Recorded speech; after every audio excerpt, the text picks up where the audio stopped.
pintu masuk yang ada di sini. Itu Ibu. Ya, mari.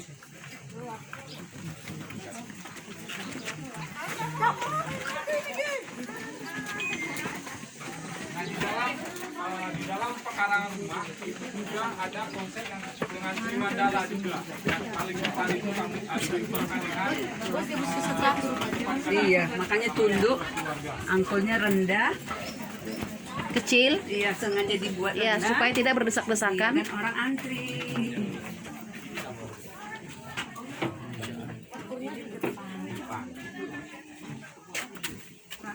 Ini Balai Sekondang. Jadi izin dulu sedikit menjelaskan. Nah, jadi selamat datang di salah satu pekarangan rumah penduduk yang ada di sini. Nah, inilah bangunan yang kami lestarikan dan kami jaga. Yang pertama itu adalah pintu masuk yang disebut dengan angkul-angkul, ya. Terus di depan angkul-angkul itu ada pura keluarga yang diperuntukkan untuk keluarga yang ada di sini sebanyak 33 orang tadi. Nah, setelah itu yang paling paling bawah, paling di tengah itu ada dapur. Nah, ini dapur tradisional yang kami masih lestarikan, kami jaga ke tradisiannya. Nah, ini biasanya diperuntukkan untuk orang-orang yang sudah tua, ya, karena biasanya digunakan untuk aktivitas memasak di dalamnya. Itu biasanya orang-orang yang sudah berumur tidurnya di tempat ini. Tidur sekalian. Nah, perbedaan yang terjadi dengan dapur-dapur yang ada di Bali dengan di desa ini, kalau dapur di Bali itu dapurnya itu ada di selatan. Iya, iya. Kenapa? Karena selatan itu berkaitan dengan laut. Nah, kalau di desa ini itu di timur, di utara. Kenapa di utara? Karena dapur ini punya multifunction atau mungkin disebut dengan mempunyai dua fungsi.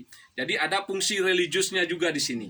Nah, artinya ketika di keluarga ini ada orang yang nanti akan terpilih untuk menjadi seorang sulinggih atau orang yang disucikan. Jadi beliaunya harus melakukan bertapa di sini selama 11 hari untuk mempelajari tentang keagamaan. Itu. Nah, itu kedua, dapur ini juga diperuntukkan untuk tempat-tempat orang yang sudah meninggal, yang rohnya itu masih dipercaya masih tinggal di pekarangan ini, tinggal di dalam sini juga, dan di setiap hari di hari-hari tertentu akan diberikan sesajen. Nah, sini kembali ke dapur, desainnya juga sangat pendek, Ibu. Iya. Nah, desainnya kenapa pendek? Jadi ketika anak-anak atau orang-orang yang mau masuk ke sini, karena ini diperuntukkan untuk orang-orang tua, jadi mereka pasti akan nunduk kayak gini, seperti memberikan hormat. Itu konsep yang ada di awal dari pembangunan dapur ini. Nah, ini yang salah satu yang harus kita lestarikan. Jadi tidak harus ada di setiap pekarangan. Nah, inilah yang disubsidi oleh desa adat melalui pembayaran tiket yang ibu-ibu bayarkan. Itu saya katakan tadi, sebenarnya wisatawan juga salah satu pihak yang membantu melestarikan bangunan-bangunan yang ada di dalamnya. Nah, di depan ibu ini ada Balai Sakondam namanya. Ya, ini adalah balai yang kami peruntukkan untuk upacara pernikahan. Jadi boleh nggak apa-apa. Bisa foto semua. Boleh. Ini pernikahan di sini itu sudah legal apabila semua proses upacaranya itu selesai di sini. Jadi ketua-ketua adat yang ada di sini, beliaunya akan duduk di sini menyaksikan proses dari upacara tersebut. Nah, itu setelah itu baru dianggap sah, legal. Ini nanti kan kalau ada upacara ini bisanya dibuka. Nah, lainnya yang nikah itu duduk di bawah.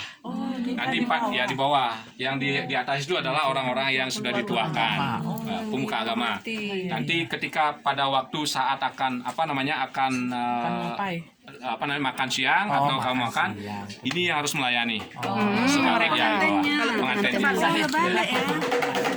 Kalau kita pengantin disiapkan semua. Raja sehari kan boleh. Iya. Ada di sana, ada bambu.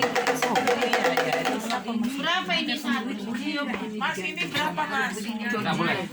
Beli. Terus ya. Itu dagangnya. Beli, jangan Mas, nggak tahu dia. Dagangnya. Jadi ibu-ibu, 3 bangunan ini yang saya jelaskan tadi itu harus ada ada di setiap pekarangan. Ya. Untuk rumah tangga. Pekarangan ya, Bu, bukan rumah tangga.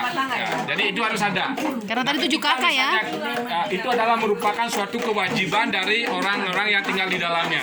Nah, ketika kewajiban itu tidak dilaksanakan, desa adat itu mempunyai hak penuh untuk mengambil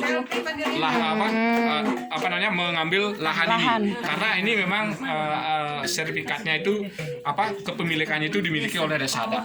Oh, bukan pribadi ya. Nah, Nggak tidak cuma sifatnya cuma minjam. Iya. Memakai ya, hak pakai. Tidak ada, karena itulah sebabnya ini bisa eksis sampai sekarang. Jadi ada kewajiban, ada hak di sana. Jadi ini berapa rumah tangga masak di sini? 7 tadi. Ini orang yang dituakan masak di sini. Jadi tadi kan saya bilang ada 7 kakak. 7 kakak. Nah, karena sudah penuh sampai ke belakang, itu ada lahan yang bisa diperuntukkan, yaitu lahan pertanian. Jadi ada beberapa kakak yang pindah ke sana. Oh. Nah, nanti Rumah tangga punya dapur sendiri di dalam gitu. ada. Gitu. Nah, yang di sini ini bangunan tambahan. Jadi disesuaikan sesuai dengan kebutuhan. Misalnya kalau punya anak lebih dari 3, jadi bisa dibuatkan lebih besar kamar. Atau jika anaknya keluar, boleh. Boleh. Kuliah boleh. Nanti Atau pas pulang merantau. tinggal di sini. Oh iya. Boleh. Jadi yang penting itu di setiap pekarangan rumah itu ada 3 bangunan yang saya sebutkan tadi. Itu yang tidak bisa dihilangkan. Bisa masuk ke sini.